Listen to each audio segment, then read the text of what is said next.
Welcome to the Workshop Therapy Podcast. I'm your host, Andrew, and joining me tonight is my super fabulous and incredibly intelligent co-host. I thought you were going to say favorite co-host. And my favorite co-host, my wife. Welcome to the show. Thank you. You're supposed to say you're glad to be here. Oh. That way people think that you're happy to be recording with me. I'm glad to be here and not under duress at all.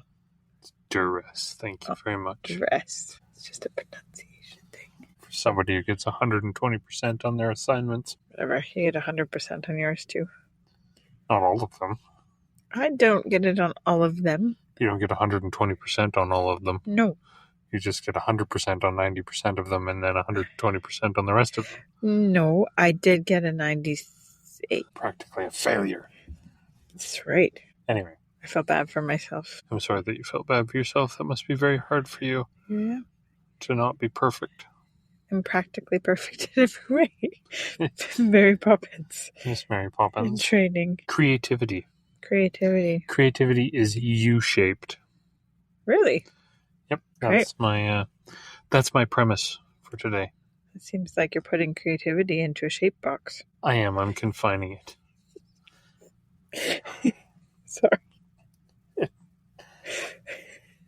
So the reason I started going down this rabbit hole, actually.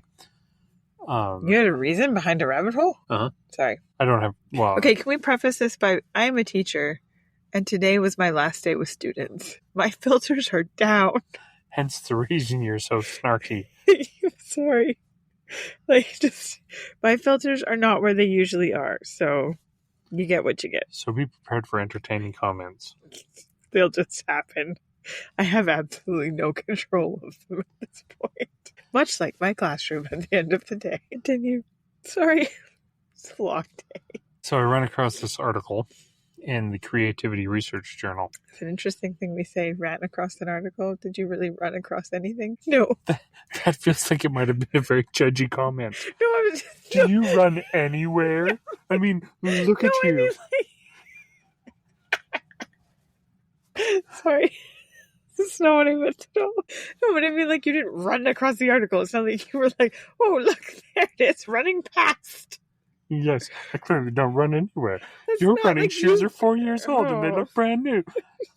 No, they don't. Your running shoes are really bad and need to be replaced. My running shoes are expensive. That's why they haven't been replaced. Yeah, but they smell. It's patina. It's not patina. I don't know. Foot fungus.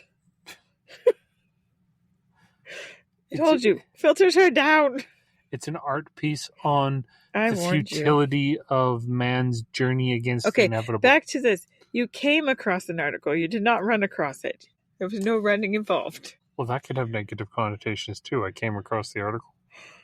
I was very excited about it. Trash! Don't say things like that. There are children who could listen to this podcast.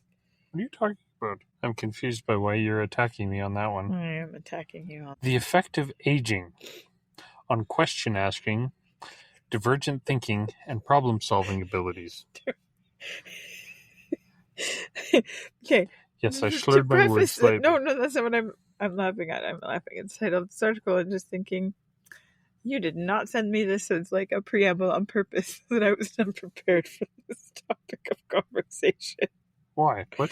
Nothing. Go ahead. I'm confused. That's fine. Okay. The effect of aging on question asking, divergent thinking, and problem solving abilities. Alrighty. By Raz Diaz.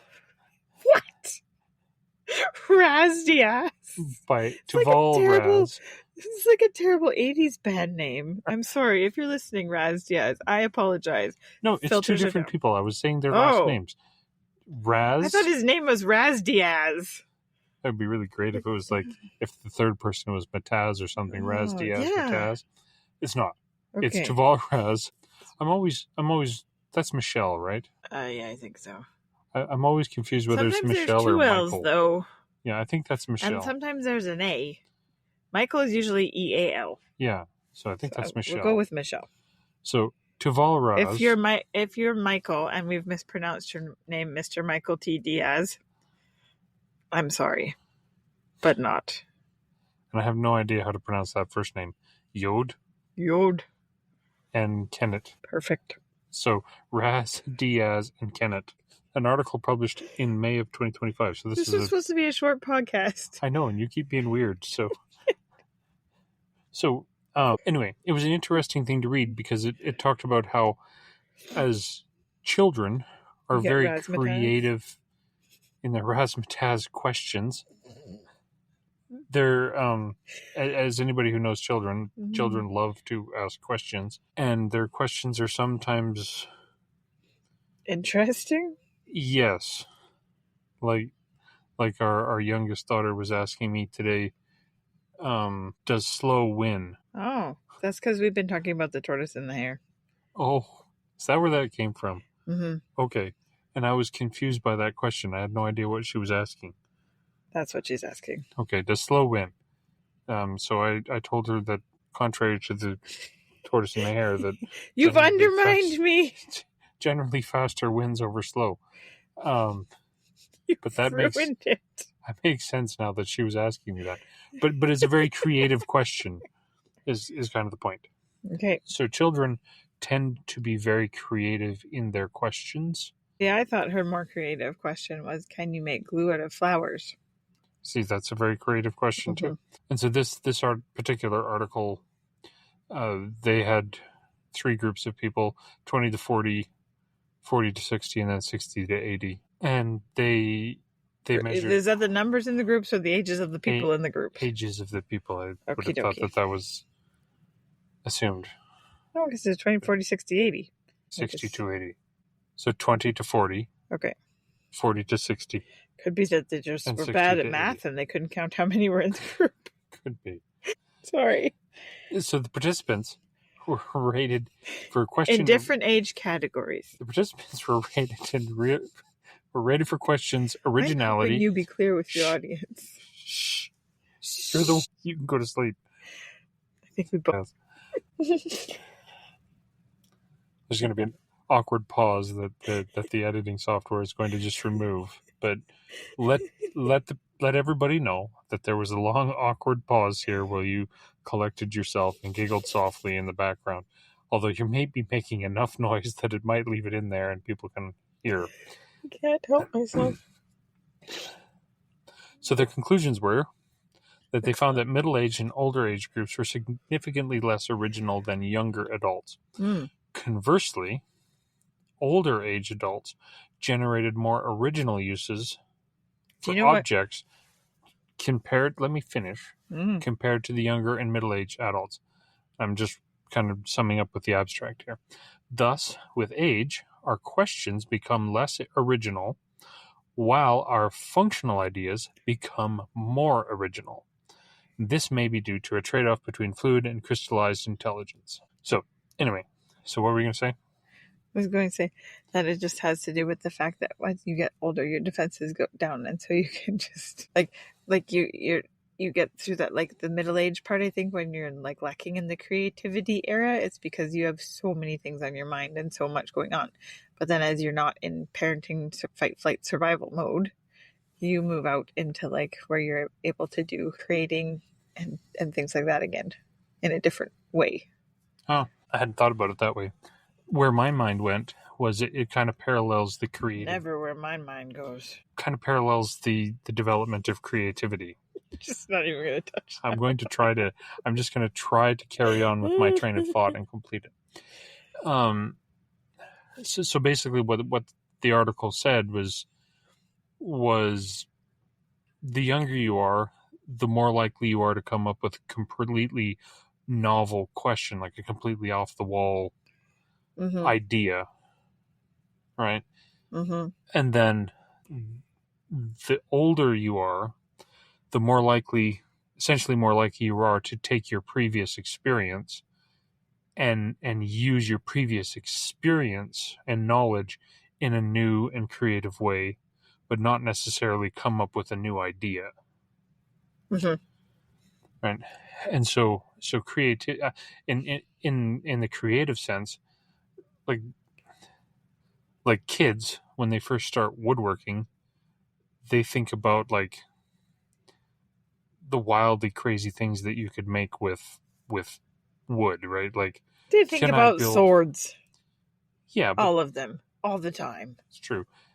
But also rockets.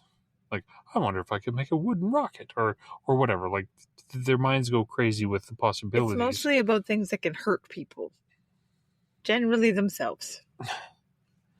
My point is it's been a long day. That they have a large capacity for like creative uses and creative ideas, but not necessarily the skill to put that into practice. Mm-hmm. Yeah, so then I see where you're going. As skill develops, you become... I am running after your train of thought, as it were. And derailing it. But so then creativity kind of, as mastery improves, creativity decreases. Yeah. And so you'll see people kind of like mid-talent develop where they're able to do technically difficult things, but they tend to be following somebody else's idea, right? Like that, like sure. Doing plans or following plans, and they can like you remember the people that I got that grizzly jointer from. No. I won't say their names. We went over and visited him, and he made a Maloof rocker. Oh, yeah. Right? Yeah. Which is something that I couldn't do. Or maybe I could have. I've never tried. You could. I don't think you want to. But the reason I got I do. I like Maloof rockers. Yeah, I know, but they're technically challenging. And it's following someone else's plan, which is not really your thing. Also true. But he lacked the creative ability to come up with his own designs, I guess, and he acknowledged that as the case. Like he couldn't. Yeah. Like while I was impressed with his ability to do the Maloof rocker, he was impressed with my ability to come up with a plan. Yep. Like I made some. I'm always impressed with your ability to not have a plan and keep going anyway. It's called creativity. Thank you very much. Anyway, like I made a couple years ago, I made him some doors for his breaker panel thing, and I came up with I thought was a really cool door pull thing. Where I resawed the board and then I cut it out, and so we're back. My computer crashed. Fortunately, I think it kept the what we were talking, but I think we probably lost our flow. Although I'm sure that you'll be all snarky and entertaining to everybody from here on out anyway. So the point of... Run for your train of thought. The point that I was trying, or the thought that I had regarding this thing... Catch the train!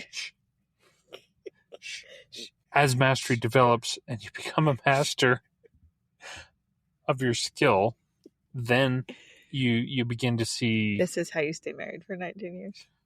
Then you see like the crazy, holy crap, how did you do that sort of things, which is essentially a result of a creative use of skills and knowledge acquired. And sometimes it's like bringing in an outside thing, but most of the time it's like it's experimentation of lesser skills than applied in a new and creative way in the future. Does that make sense? It's because you don't have much future. You're old. So you're just trying to get it all out before you die. Exactly. Makes sense. And on that bombshell, maybe we should just be done. Why don't you like my contributions today? I feel hurt. I love your contributions today. I'm sure we were going to get a lot of comments about how people were entertained by your insightful feedback. I try. I'm giving you legitimate thoughts that are going through my mind. You are very And trying. I have held back many things, just so you know. You are indeed very trying. And I think that this topic is really interesting. So what are your thoughts? I gave you my thoughts. Can you sum them up again, please? Because I was busy trying to discern the legitimate to catch your thoughts train and not being able to alter your train's course or deal with the derailment. Yes, you are correct. That's why you wouldn't last in the classroom. I would be a terrible teacher. But to be fair, the classroom is also why you're mentally broken right now. This is very true. I was thinking that the other day. But okay, so to tie it into this article and to my way of thinking, I think some of it has to do with like when you're young, you're like really creative and you see all these problems and you want to solve them and you want to do it different than everybody has done them before. And then you hit burnout mode and you're just in it for survival in your middle-aged years because generally you have children and careers and jobs and things that are hard and you're just literally trying to get yourself out of the bed in the morning and last until you fall into bed at nighttime.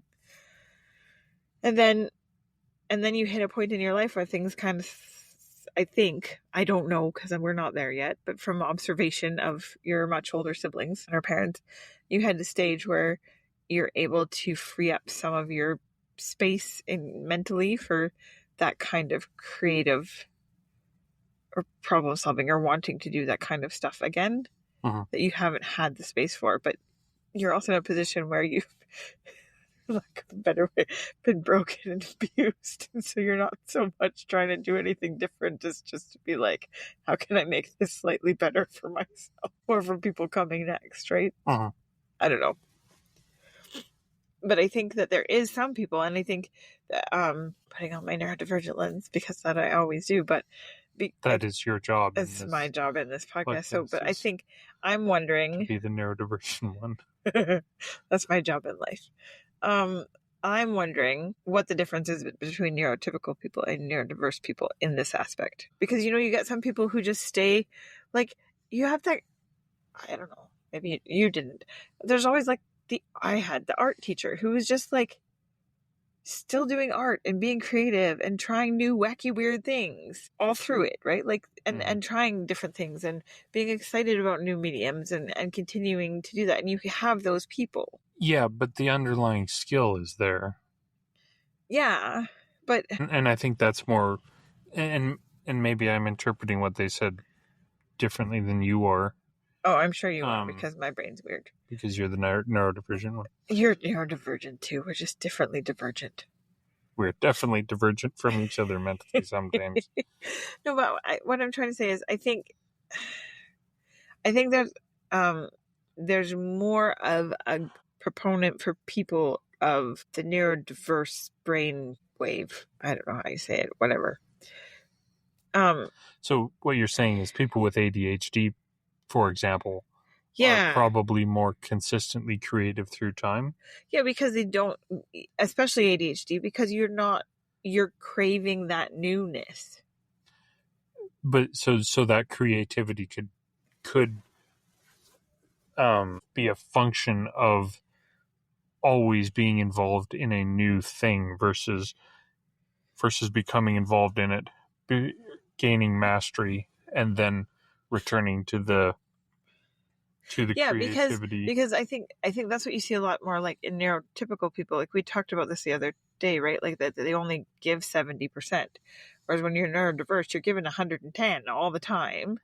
And yes, you burn out, but you also come up with and create things at a different level, right? I think I shall direct you based on your comments just now. I like how you're like putting your hand in front of my face for this. Yes. This is an audio podcast. People can't I know. see That's me. why I'm saying I like how your fingers are like. I'm gesturing. Yes. Okay. To emphasize my point. Go ahead. You just accused me of being neurodivergent, which is fine. I'm not feeling judged. But I'm the one that's okay with a 90%.